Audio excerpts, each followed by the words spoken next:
সেদ্ধ ইলিশে যে এত মজা হয় খেতে, তা আসলে যারা খেয়েছে তারাই এই সেদ্ধ ইলিশের মজা বুঝে।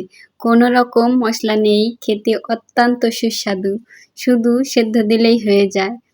তো আমি এই সেদ্ধ ইলিশটা কিভাবে বানাই এবং খেতে কতটা সুস্বাদু, কি দিয়ে খেতে হয়, সবই আজকে তোমাদের সাথে শেয়ার করব। তো ভিডিওটি না টেনে পুরোটা দেখার অনুরোধ রইল। অবশ্যই ভিডিওটি ভালো লাগলে চ্যানেলটি সাবস্ক্রাইব করবে এবং ফেসবুক থেকে দেখলে আমার চ্যানেলটি ফলো করে দিবে। তো আমি চলো আজকে দেখাই কিভাবে শিখাই তোমাদের আমি সেদ্ধ ইলিশ বানাই। তো তার জন্য এখানে আমি 5 টুকরো ইলিশ মাছ নিয়ে নিয়েছি। এই ইলিশ মাছটা অবশ্যই 1 থেকে 1.5 ঘন্টা আগে লবণ দিয়ে রাখতে হবে, তা না হলে কিন্তু ভেতরে লবণ লাগবে না, তখন কিন্তু সেদ্ধ ইলিশের যে স্বাদ সেটা কিন্তু পাওয়া যাবে না। তো আমি যেহেতু সকালে খাবো তাই আমি আগের দিন রাতে লবণ দিয়ে রেখেছি, নর্মাল ফ্রিজে রেখে দিয়ে সকালে আমি সেদ্ধ করার জন্য নিয়ে আসছি। লবণটাকে ধুয়ে নিয়েছি, অল্প একটু দিয়ে লবণ মাখিয়ে রাখলেই হয়ে যাবে, যাতে মাছের ভেতরে লবণটা ঢোকে। তো আমি ভাত রান্না করে ভাত ঝরা দেওয়ার জন্য পাতিলে ঢেলে নিলাম, রাইস কুকারে বসিয়ে দিয়েছিলাম।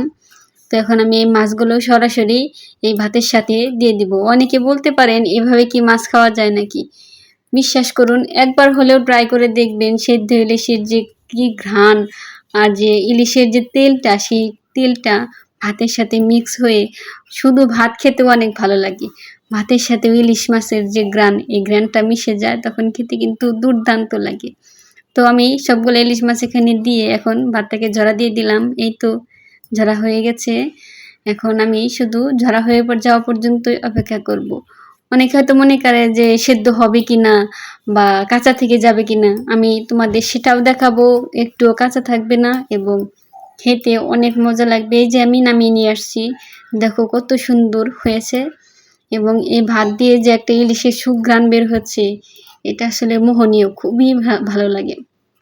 আমি একটা তুলে কাছ থেকে দেখাচ্ছি কতটা ওয়েল কুক হয়েছে। এই যে আমি ভাত সরিয়ে দেখাচ্ছি, এটা খেতে যে এত মজা, যারা খায়নি তারা আসলে মিস করে যাবে। তো আমি ভাতটাকে ভালোভাবে ঢেলে নেব, এমনভাবে ঢালতে হবে মাছগুলো যেন না ভেঙে যায়। তো আস্তে আস্তে সবগুলো আমি এখানে ভাত ঢেলে নেব এবং মাছগুলো চামিচ দিয়ে সাহায্যে আস্তে আস্তে সব বের করে নেব, যাতে মাছগুলো ভেঙে না যায়। এই যে কত সুন্দর হয়েছে দেখুন, সবগুলোই সেদ্ধ হয়ে গেছে। ইলিশ মাছ কিন্তু সেদ্ধ হতে খুব বেশি সময় নেয় না, ভাপের সাহায্যেই হয়ে যায়। তো তার জন্যই আসলে এই ইলিশ মাছের সেদ্ধটাই খেতে সবচাইতে বেশি মজা লাগে। অন্য মাছ কিন্তু খাওয়া যায় না, শুধু এই ইলিশ মাছটাই খাওয়া যায় এই সেদ্ধ দিয়ে। অবশ্যই লবণ দিয়ে মাখাতে হবে, এটা কিন্তু মোস্ট ইম্পর্টেন্ট। লবণ না দিলে কিন্তু ইলিশ মাছের সেদ্ধ খেতে ভালো লাগবে না। তো এই যে আমি আরেকটি পাইনি, আরেকটি রেখে দিয়েছি ভিতরেই, 4টে তুলতে পেরেছি। এই যে সেই কাঙ্ক্ষিত ইলিশ মাছের সেদ্ধ। তো চলুন, এটার খাওয়ার নিয়মও আছে, আমি খাওয়ার নিয়মটা আপনাদের দেখিয়ে দিচ্ছি। এই যে কাছ থেকে দেখাচ্ছি কতটা সুন্দর কুক হয়েছে, দেখতে পাচ্ছেন? অনেক সুন্দর কুক হয়েছে না? কোথাও একটুও কাঁচা নেই, খেতে দুর্দান্ত মজা। এটা যদি আরও বড় সাইজের ইলিশ দেওয়া যায় তাহলে কিন্তু আরও মজা লাগবে। এটার খাওয়ারও কিছু টিপস আছে।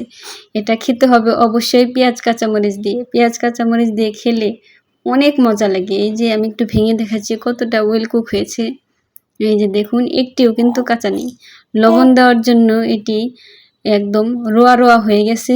এভাবে ভাতের সাথে মাখিয়ে পেঁয়াজ কাঁচামরিচ কামড় দিয়ে খেতে হবে। অবশ্যই আপনারা একবার হলে ট্রাই করবেন। খোদা হাফেজ।